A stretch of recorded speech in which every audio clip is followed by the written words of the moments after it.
నిన్నటి రోజున జమ్మూ కాశ్మీర్లోని పహల్గాం ప్రాంతంలో పర్యాటకానికి వెళ్ళినటువంటి వ్యక్తుల్ని, ఆ యొక్క ప్రజల్ని ఈ యొక్క ఉగ్రవాదులు నిర్మానుష్యంగా, నిర్దాక్షిణ్యంగా కాల్చి చంపడం అనేది యావత్ ప్రపంచం దిగ్భ్రాంతి చెందుతున్నటువంటి సందర్భం. అలాంటి హేయమైన చర్య అది. అలాంటి చర్యలకు దిగినటువంటి వారు ఎంతటి వారైనా కూడా ఉపేక్షించకుండా అలాంటి వారిని పబ్లిక్ లో, ఇలాంటి జనావాసాల్లో వాళ్ళని ఉరి తీయాలని చెప్పేసి మేము భారత ప్రభుత్వాన్ని కోరుకుంటున్నాము. అక్కడ ఇంతకు ముందు ఏళ్ల తరబడి వారికి ఉపాధి లేకోకుండా పాపము దొంగతనాలు చేసుకుంటూ, దోపిడీలు చేసుకుంటూ ఎక్కడాగడ వాళ్ళకు అక్కడ ఉన్నటువంటి యువతకు పని దొరకని పరిస్థితి. ఎప్పుడైతే మన భారత ప్రభుత్వము, బీజేపీ ప్రభుత్వం అధికారంలోకి వచ్చిన తర్వాత ఆర్టికల్ 370 ఎప్పుడైతే రద్దు చేసిందో అప్పటి నుంచి కాశ్మీర్ మొత్తం విరజిల్లుతూ మన మన మన ప్రపంచ వ్యాప్తంగా భూతల స్వర్గంగా మనకు ఆ ప్రపంచ పర్యాటక కేంద్రంగా మారింది. అప్పటి నుంచి అక్కడ ఉన్నటువంటి యువతకు కానీ, అక్కడ ఉన్న మొత్తం కాశ్మీర్ ప్రజలకు అందరికీ కూడా చేతి నిండా పని, చేతి నిండా డబ్బులు, వారికి పని కల్పించుకొని ఉపాధి కల్పించినట్టు అయింది ఆ యువతకు.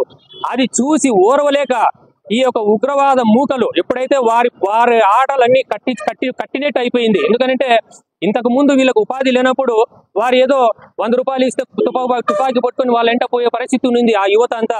ఎప్పుడైతే ఆర్టికల్ 370 తీసేసినారో, రద్దు చేసినారో, అప్పటి నుంచి మీ ఉగ్రవాదం, మీ బేవార్స్ పని మనకు వద్దు అని చెప్పేసి వాళ్ళని ఈ ఎడం కాలతో తన్నేసి, ఎప్పుడైతే వాళ్ళు స్వయంగా ఉపాధి కల్పించుకొని వాళ్ళ కాళ్ళ మీద వాళ్ళు నిలబడి బతుక్కుంటూ ఉన్న ఈ తరుణంలో వారికి ఈ యొక్క మంచి వాతావరణము, ఈ యువత ఇలా వాళ్ళు స్వతహాగా బ్రతుకోవడం వాళ్ళకు జీర్ణించుకోలేక ఈ యొక్క దుశ్చర్యకు పాల్పడడం జరిగింది. ఇలాంటి వారు ఎంతటి వారైనా కూడా వాళ్ళని ఉపేక్షించకోకుండా ఖచ్చితంగా వారిని శిక్షించాలా. ఈ సందర్భంగా ఇలాంటి దుశ్చర్యలకు పాల్పడేటువంటి ఉగ్రవాదులను ఒకటే కోరుతున్నాం.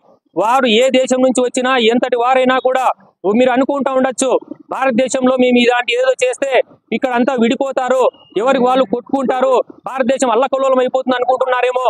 మాకు ఈ భారతదేశ ఈ మాతృభూమి మనకు నేర్పించింది ఏంటంటే సహనం అనేది నేర్పించింది మాకు.